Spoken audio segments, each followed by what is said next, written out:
அனைவருக்கும் வணக்கங்க. தென்னை மரத்தை பூச்சி தாக்குதலிருந்து காப்பாற்றிருப்போம், நோய் தாக்குதலிருந்து காப்பாற்றிருப்போம், ஃபிசியாலஜிக்கல் டிஸார்டர்லேருந்து நம்ம காப்பாற்றிருப்போம். ஆனால் இந்த தென்னை மரத்தை குறி வச்சு அதோட தேங்காய்களை எல்லாமே சேதப்படுத்தும் இந்த காட்டுப்பூனை, எலி வகைகள், அணில் வகைகள்லேருந்து நம்ம இன்னும் காப்பாற்றாம தான் இருக்கிறோம். ஸோ விவசாயிகள் நம்ம பலவிதமான யுக்திகளை நம்ம கையாளுறோம் இதை கட்டுப்படுத்துறதுக்கு. ஆனால் இன்னும் அதோட தேங்காயோடைய சேதம் நாளுக்கு நாள் அதிகமாகிட்டு தான் போகுது. நம்ம போன வீடியோவில் பார்த்தீங்க அப்படின்னா காட்டுப்பூனைகளின் தொடர் அட்டகாசம் அப்படின்னு சொல்லிட்டு ஒரு தலைப்பில் ஒரு வீடியோ போட்டிருப்போம். அந்த வீடியோவுக்கு தேவேந்திரன் அப்படிங்கிற ஒரு சப்ஸ்கிரைபர் கமெண்ட் பண்ணியிருந்தாரு. அது காட்டுப்பூனைகளை எப்படி நம்ம கட்டுப்படுத்துறது அப்படின்னு கமெண்ட் பண்ணியிருந்தாரு. அவருக்கான வீடியோ தாங்க இது. ஸோ நம்ம தோட்டத்தில் இந்த மாதிரி காட்டுப்பூனைகளோட அட்டகாசங்கள், அணிலோட தொல்லைகள், எலிகளோட தொல்லைகள் இதையெல்லாம் நம்ம எப்படி கட்டுப்படுத்துகிறோம் அப்படிங்கிறது தான் இந்த வீடியோவில் நம்ம பார்க்க போகிறோம். ஸோ இப்போ நான் நின்றுட்டு இருக்கிறது நம்ம தோட்டத்தில் ஒரு தென்னை மரத்துக்கு பக்கம் தான் நின்றுட்டு இருக்கிறோம். இந்த தென்னை மரத்தில் பார்த்தீங்க அப்படின்னா அதிகமாக தேங்காய்களை இந்த காட்டுப்பூனைகள், எலிகள் சேதப்படுத்திட்டு இருக்குதுங்க. இங்கே பாருங்க, கிட்டத்தட்ட ஒரு 20 காய் இந்த காட்டுப்பூனைகள் சேதப்படுத்தி இருக்குதுங்க. நான் வேணாலும் எடுத்து போடுறேன் பாருங்க. பாருங்க இந்த மாதிரி உங்களுக்கு ரவுண்ட் ஷேப்லிங்க உங்களுக்கு காட்டுப்பூனைகள், எலிகள், அணில்கள் இது எல்லாமே பார்த்தீங்க அப்படின்னா இந்த மாதிரி ரவுண்ட் ஷேப்லிங்க இந்த மாதிரி தென்னை மரத்துலிங்க மேலே ஏறி மேலே போயிட்டுங்க. இங்கே பாருங்க, தேங்காய் உங்களுக்கு ரவுண்ட் ஷேப்பில் இப்படி உங்களுக்கு கொறிச்சு கீழே இதுக்குள்ளே இருக்கிற இளநியை உங்களுக்கு குடிச்சிட்டு காய் கீழே தள்ளி விட்டுருங்க. அப்படி கிட்டத்தட்ட அந்த மரத்துக்கிட்டே பார்த்தீங்கன்னா ஒரு 20 காய் இருக்குங்க. அங்கேயும் பாருங்க, அந்த சைடு பாருங்க.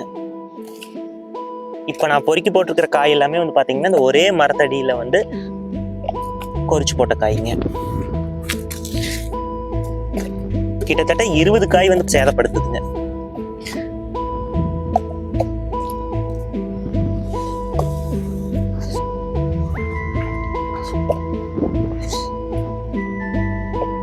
இப்போ நான் பொறுக்கி போட்ட காய் கிட்டத்தட்ட 20 காய்கள் இருக்குங்க. எல்லாமே பாருங்க, இந்த மாதிரி எல்லாமே ஹோல்ஸ் போட்டு உங்களுக்கு எல்லாமே பொறிச்சு போடுறது. இது விவசாயிகளான எங்களுக்கு நஷ்டம் தான்.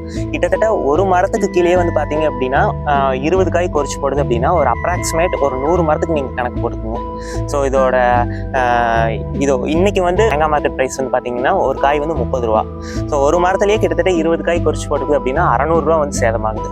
100 மரத்துக்கு நீங்கள் ஒரு மாதத்துக்கு கணக்கு போட்டிங்கன்னா அதே 60,000 ரூபாய்க்கு மேலே நம்மளுக்கு நஷ்டம் ஆகுதுங்க. இந்த காட்டுப்பூனைகளையும், எலிகளையும், அணில்களையும் நிறையா முறையை கையாண்டு நம்ம கட்டுப்படுத்தலாங்க. சில பேர் உயிர்கொல்லி மருந்துகளை பயன்படுத்துகிறாங்க. நம்ம அந்த உயிர்கொல்லி மருந்துக்கு நம்ம போக வேண்டாங்க. ஏன்னா இயற்கையின் படைப்பில் எல்லாமே சமங்க. நம்ம ஒரு உயிரை உயிர்கொல்லி மருந்து பயன்படுத்தி நம்ம அதை கொல்ல வேண்டாம்னு என்னோட தனிப்பட்ட கருத்துங்க. அதனால் இதை மரத்தில் அந்த அணில்களோ எலிகளோ ஏறாமல் இதை எப்படி நம்ம தடுக்கலாம் அப்படிங்கிறது நம்ம இந்த வீடியோவில் பார்க்கலாங்க. அணிலுக்காகட்டும், எலிக்காகட்டும், மரப்பூனைக்காகட்டும் பிறவிலேயே பார்த்தீங்கன்னா கொறிக்கும் திறன் இருக்குங்க. சரிங்களா? அதனால தினமும் கொறிக்காம உயிர் வாழ முடியாது. ஏன்னா அது இயற்கையோட படைப்பு. அப்படிங்க அணிலுக்கும் எலிக்கும் பல்லு கூர்மையாயிட்டே போகும், நாளடைவில் கூர்மையாயிட்டே போகும். ஸோ அது தினமும் பார்த்தீங்க அப்படின்னா இந்த மாதிரி ஏதோ ஒரு உணவு வகைகளை பார்த்தீங்கன்னா கொறிச்சிட்டே இருக்கணும். அப்போ தான் அந்த ஷார்ப்னஸ் உங்களுக்கு மழுங்கிட்டே வரும். அது கொறிக்காமல் விட்டுருச்சு அப்படின்னா பார்த்தீங்கன்னா உங்களுக்கு வாயை திறக்க முடியாத அளவுக்கு பல்லு உங்களுக்கு மேலே போய் உங்களுக்கு க்ளோஸ் ஆயிடும். ஸோ அதனால உணவு உட்கொள்ள முடியல அப்படின்னா அது சீக்கிரம் இறந்து போயிடும். அதனால தினமும் பார்த்தீங்கன்னா உங்களுக்கு அது இந்த மாதிரி தேங்காய்களை கொறிச்சு உயிர் வாழ்ந்துட்டு இருக்குதுங்க. ஸோ நம்ம உயிர்கொல்லி பயன்படுத்த வேண்டாங்க. நம்ம வேற முறைகளை பயன்படுத்தி நம்ம கட்டுப்படுத்தலாம். இது இப்போ நிறைய தென்னை விவசாயிகள் இதை கட்டுப்படுத்துறதுக்கு நிறைய வழிகளை கையாளுறாங்க. சில பேர் பார்த்தீங்கன்னா அலுமினிய ஷீட் பயன்படுத்துறாங்க.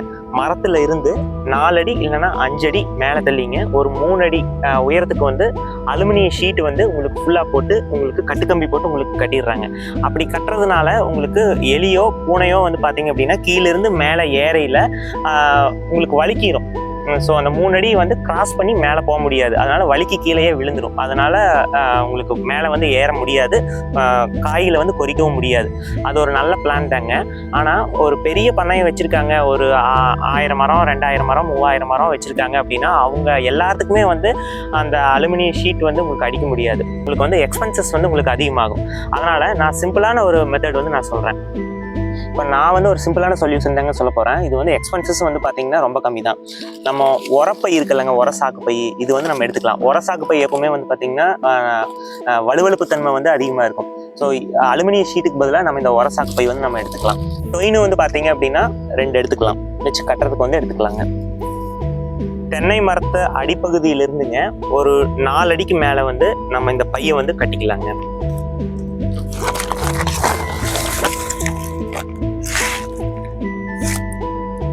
நம்ம கிட்ட ஒரு டொயின் கயிறு வந்து இருக்குங்க, இதை வச்சு நம்ம கட்டிக்கலாம்.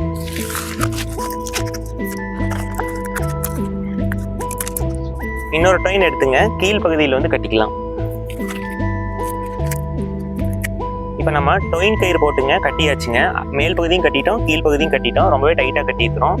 இப்போ வந்து அணிலோ இல்லை எலியோ இல்லை மரப்பூனை இதில் ஏதோ ஒன்று கீழிருந்து மேலே ஏறையில் இந்த சாக்கு பையை தாண்டி மேலே ஏற முடியாது. அதனால் ஏன்னா இது வந்து வலுவழுப்பு தன்மை வந்து இருக்குது.